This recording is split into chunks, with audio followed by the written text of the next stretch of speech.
입니다. 아멘.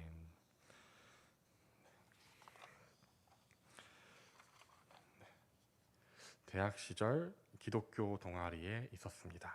기독교 동아리에서 룻기에 대해서 꽃보다 남자라는 드라마에 빗대어 설교하는 것을 들었습니다. 꽃보다 남자는 어떤 내용입니까? 바로 세탁소집 딸이 재벌 2세와 결혼하는 이야기입니다. 일종의 신데렐라 스토리입니다. 이것을 룻과 보아스의 이야기에 빗대어 룻이라는 이 어렵고 아리따운 여인을 멋진 왕자님인 보아스가 구원해주는 내용으로 이야기를 하셨습니다. 다들 귀에 쏙쏙 들어오고 너무 아름다운 사랑 이야기라고 좋아했습니다.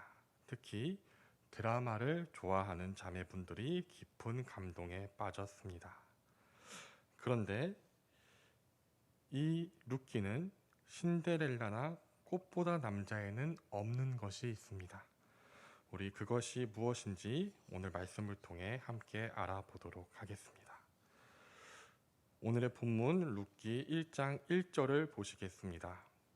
사사들이 치레하던 때에 그 땅에 흉년이 드니라. 유다 베들레헴 한 사람이 그의 아내와 두 아들을 데리고 모압 지방에 가서 거류하였는데, 이 시대는 시대적 배경은 사사 시대입니다. 사사 시대는 원래는 아름다운 시대여야 합니다. 왕은 오직 하나님이시고 인간 통치자는 하나님의 율법에 따라 재판하는 재판관이기 때문입니다. 그런데 우리가 사사기를 읽어보면 실제 사사 시대는 어떠했습니까? 힘 있는 자는 자신의 힘을 휘두르고 율법 없이 오직 자신의 욕망만을 위해 살았습니다. 그러니 하나님께서는 이들에게 흉년을 내리셨습니다. 하나님께서는 율법을 주시고 복과 저주를 선포하셨습니다. 순종할 때는 복을, 불순종할 때는 저주를 말씀하셨습니다. 예를 들어 부모님은 자녀와 약속을 했습니다. 거짓말하면 매를 한 대 맞기로 했습니다. 거짓말을 하고 발각이 되어 약속대로 매를 맞으면 어떻게 됩니까? 아이는 거짓말을 하지 말아야지 다짐하게 되고, 매를 때린 부모님도 아이가 아파서 울면 안아주고 보듬어 줍니다. 그런데 매를 맞기 싫어서 가출을 한다면 어떻게 되겠습니까? 다시 집에 데리고 오기 위해서 쫓아가서 원래 혼나야 할 것보다 더 크게 혼날 것입니다. 나오미 일가는 이 흉년이라는 하나님의 벌을 참지 못하고 모압으로 도망쳐 버렸습니다. 그 결과 하나님께서 먼저 남편 엘리멜렉을 죽게 하셨습니다. 이때 나오미는 하나님의 어미하심을 깨닫고 두 아들과 돌아왔어야 합니다. 그런데 나오미는 마음을 완고하게 하고 오히려 아들들을 모압 여인들과 결혼시킵니다. 이는 이제 완전히 모압에서 뿌리를 내리고 살겠다는 것입니다. 하나님께서는 한 대 때려서 말을 듣지 않으니 한 대 더 때리십니다. 두 아들이 죽었습니다. 이제서야 나오미에게 모든 소망이 끊어졌습니다. 남편도 죽고 아들들도 죽고 늙은 나오미와 두 며느리 여자 셋이서 덩그러니 앉아 있습니다. 이제 셋이서 늙어 죽는 일만 남았습니다. 나오미는 이제서야 베들레헴으로 돌아옵니다. 이때 나오미는 두 며느리에게 모압 땅으로 돌아가라 합니다. 오르바는 돌아갔지만 룻은 나오미를 따라갑니다. 베들레헴으로 온 룻과 나오미는 이렇게 보리 이삭이 추수할 때에 도착했습니다. 그래서 룻은 나오미를 부양하기 위해 이삭을 주우러 나갑니다. 우리 본문 2장 3절을 보면 우연이라고 적혀 있지만 사실은 하나님의 인도하심으로 보아스의 밭에 들어갔습니다. 4절에 보면 보아스도 때마침 보리밭에 도착했습니다. 그런데 웬 이방인 젊은 여자가 밭에서 이삭을 줍고 있었습니다. 보아스가 묻습니다. 이는 누구의 소녀냐? 사환이 대답합니다. 이는 나오미와 함께 모압 지방에서 돌아온 모압 소녀인데 아침 일찍부터 이삭을 줍고 있습니다. 보아스가 룻을 보니 기특한 마음이 들었습니다. 보아스는 룻에게 다른 밭엔 가지 말고 자신의 밭에서만 이삭을 주우라고 합니다. 이 룻이 살고 있는 사사시대는 소돔과 고모라 같은 시대입니다. 이 당시 어떤 일도 있었습니까? 베냐민 지파의 불량배들이 레위인의 첩을 강간해서 죽게 하는 사건도 있었습니다. 그러므로 지켜줄 남편도 없고 젊고 가난한 힘없는 이방인 여인이 다른 밭에 있으면 큰 봉변을 당할지 모르는 일입니다. 보아스는 룻을 칭찬하고 축복할 뿐 아니라 자신의 소년들에게 추수하는 중에 일부러 곡식을 뽑아서 버리라고까지 합니다. 이는 율법을 넘어서는 사랑입니다. 룻이 보아스가 일부러 떨어뜨려준 곡식을 모아서 가니 한 에바였습니다. 한 에바는 22리터입니다. 나오미는 룻이 가지고 온 곡식이 너무 많은 것을 보고 깜짝 놀랐습니다. 룻은 보아스의 밭에서 은혜를 입었다고 이야기합니다. 나오미는 그제서야 기업 물을 책임이 있는 가까운 친족 보아스가 있음을 기억했습니다. 기업을 물은다는 것은 무엇입니까? 하나님께서 각 사람에게 살아갈 수 있는 땅을 분배해 주셨습니다. 그런데 사람이 살다 보면 질병이나 사고로 인해서 노동력을 상실할 수 있습니다. 노동력을 상실했을 때 먹고 살기 위해서는 땅을 팔 수밖에 없을 것입니다. 하지만 땅을 팔고 나면 더욱이 소득이 없어집니다. 그러면 굶어 죽지 않기 위해 소장농이 되거나 자신을 노예로 팔게 됩니다.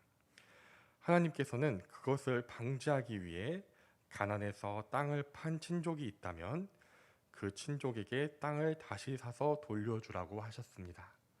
그것이 바로 기업 모르는 제도입니다. 나오미 일가가 모압으로 갈 때는 어차피 이민을 갈 생각이었기 때문에 땅을 다른 사람에게 팔아 버렸습니다. 3장 2절에 나오미가 말합니다. 보아스는 우리의 친족이 아니냐? 보라, 그가 오늘 밤에 타작마당에서 보리를 까불리라. 이 당시 이스라엘은 타작을 할 때 낮이 너무 무덥기에 시원한 밤중에 타작을 했습니다.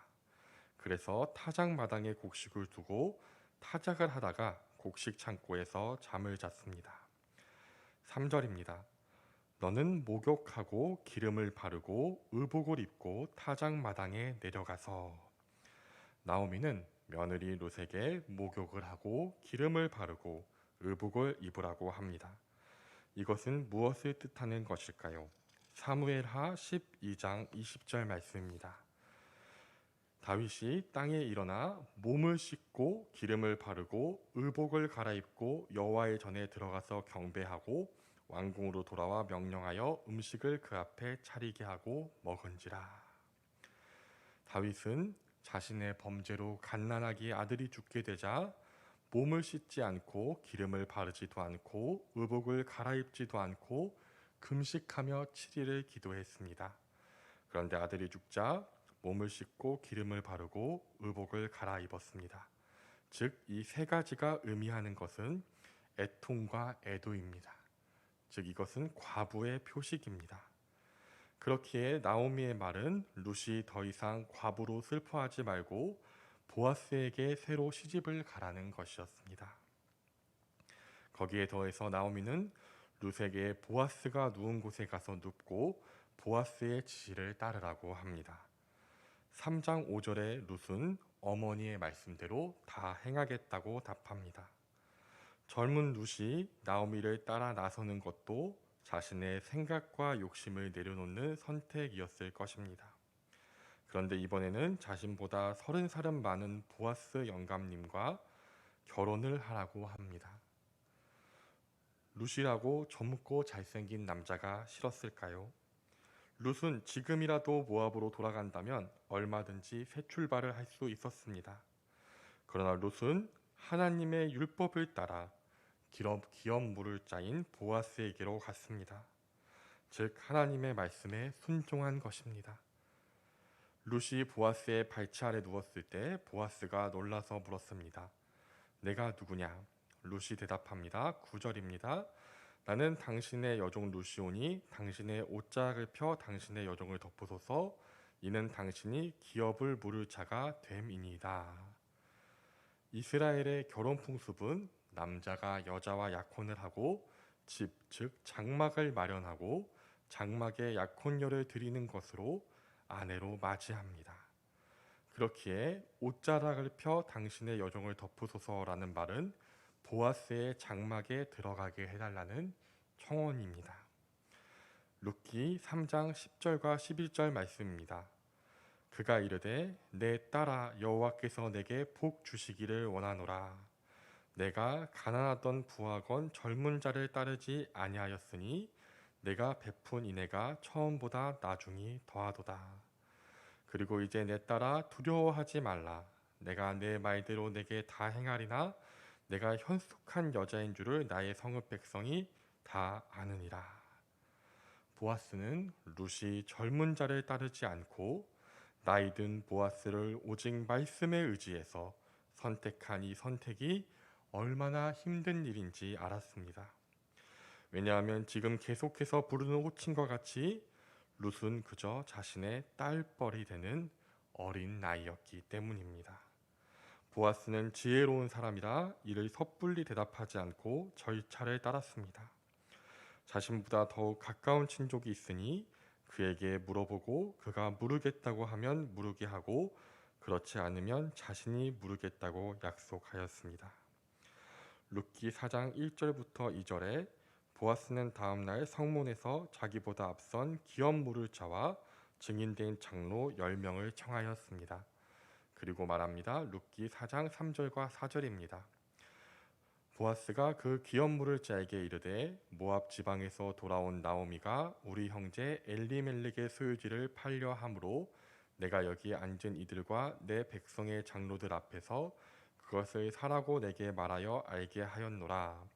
만일 내가 물으려면 물으려니와 만일 내가 물으지 아니하려거든 내게 구하여 알게 하라. 내 다음은 나요 그 외에는 물을 자가 없느니라. 이 말을 들은 가까운 친족은 생각했습니다. 기업을 물은다는 것은 땅을 사서 돌려주는 것인데 엘리멜렉은 죽었고 두 아들도 죽었고 나오미도 곧 죽을 테니 내가 이 땅을 사서 내 기업에 더해서 자손 대대로 물려주어야겠다 생각했을 것입니다. 이렇게 생각하고 즉시 내가 물으리라 답합니다. 그러자 보아스가 이렇게 말합니다. 지금 이 땅을 사면 이 땅을 모압 여인 룻에게서 사서 그 죽은 자의 기업을 그의 이름으로 세워야 한다 말합니다. 즉 기업을 물은다는 것은 나오미와 룻을 책임질 뿐만 아니라 룻을 아내로 맞이하여 아이를 낳게 하고 그 아이로 자신의 가문이 아닌 엘리멜렉의 가문으로 이름을 올려서 대를 잇게 하는 것이 기업 물을 자의 최종적인 책임이라고 말하는 것입니다.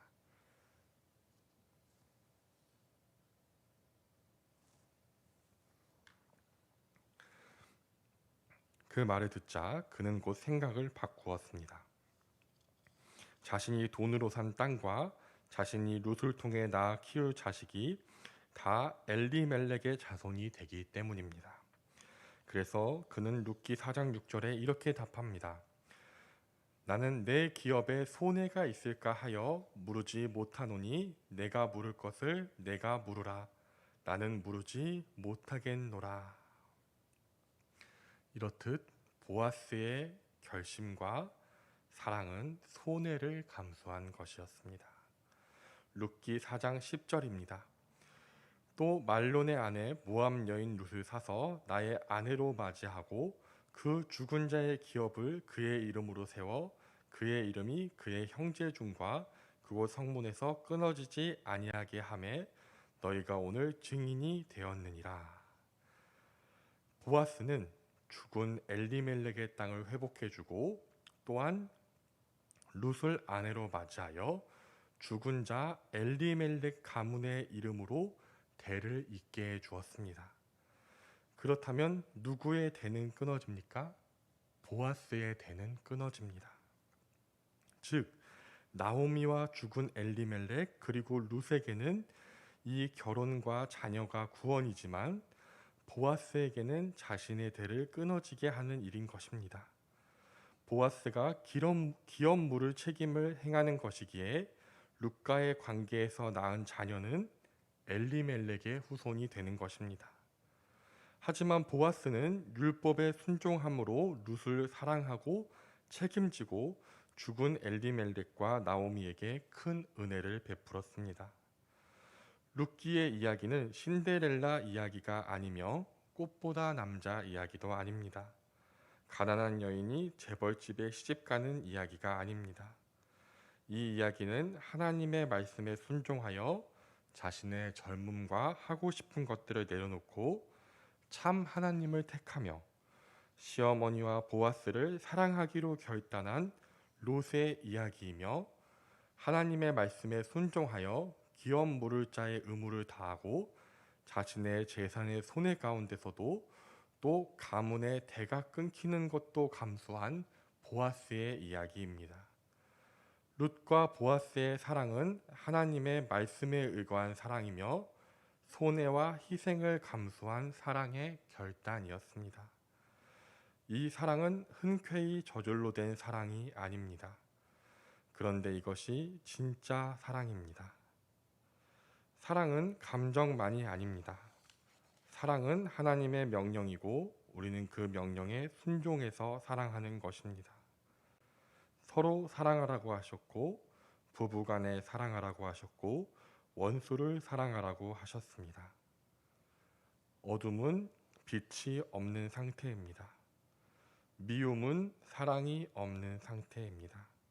사랑하지 않는 그 빈자리에는 미움이 가득하게 됩니다.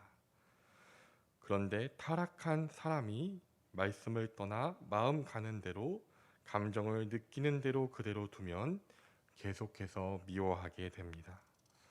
왜 그렇습니까? 사람은 다 죄인이라 각자의 소견이 다릅니다. 내가 상대방에게 어떤 기대를 해도 상대방은 결코 그 기대를 충족하지 못합니다. 타락한 죄인이기 때문입니다.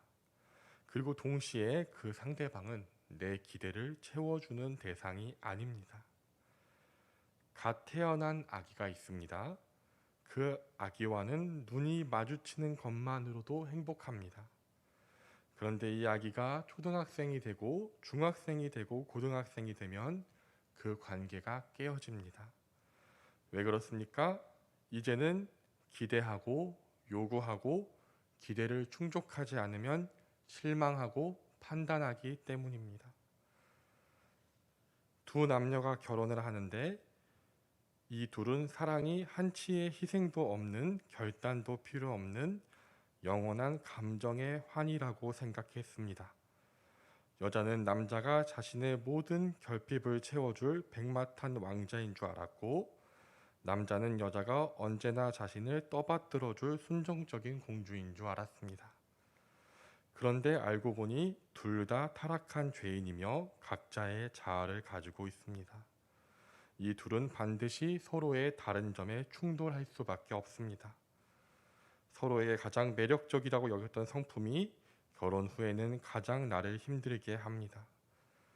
그런데 사랑이 감정뿐이며 내가 황홀하고 행복한 것이 사랑이라고 믿으면 결혼 생활을 더 이어갈 수가 없습니다. 그러나 사랑은 하나님의 명령이고 희생이며 언약이기에 상대방의 있는 모습 그대로 사랑하기로 결단하는 것입니다. 사람은 곁에 있어주는 것만으로 소중하고 감사한 것입니다. 하나님께서는 서로 사랑하라고 명령하셨습니다. 이렇듯 사랑은 저절로 되는 것이 아닙니다. 사람에게는 영원히 사랑할 수 있는 그 어떠한 불변의 조건도 없습니다. 아름다움도 건강도 지혜도 재산도 세월의 지남에 따라 얼마든지 사라질 수 있습니다. 그런데 영원한 것은 무엇입니까? 바로 하나님의 말씀입니다. 그러기에 내가 상대방을 계속해서 사랑해야 하는 근거는 오직 하나님의 말씀입니다.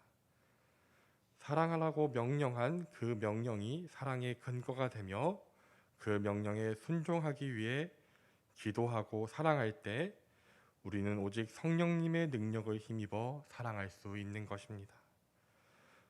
룻기의 결론은 무엇입니까? 모든 장로와 여인들이 보아스와 룻과 나오미를 축하하고 축복합니다. 그리고 그 사랑과 희생의 결과로 다윗이 태어나며 그 다윗의 후손으로 예수 그리스도께서 오십니다. 마태복음 1장에 예수님의 족보를 보면 엘리멜렉의 이름은 그 어디에도 없습니다. 율법에 순종함으로 사랑을 결단하고 자신의 기업을 포기한 보아스의 이름만이 있습니다. 즉 우리가 먼저 말씀에 순종함으로 희생을 감수하고 사랑할 때 그 안에서 역사하시는 하나님의 큰 계획과 구원을 보게 되는 것입니다.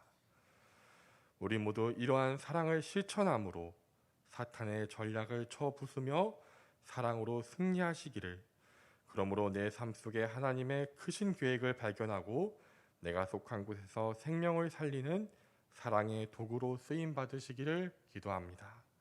기도하시겠습니다. 하나님 아버지, 감사드립니다. 우리를 사랑의 대상으로 창조하여 주시고 태초부터 사랑하기 위해 택하시고 사랑을 명하시며 서로 사랑하며 살게 하심에 감사드립니다.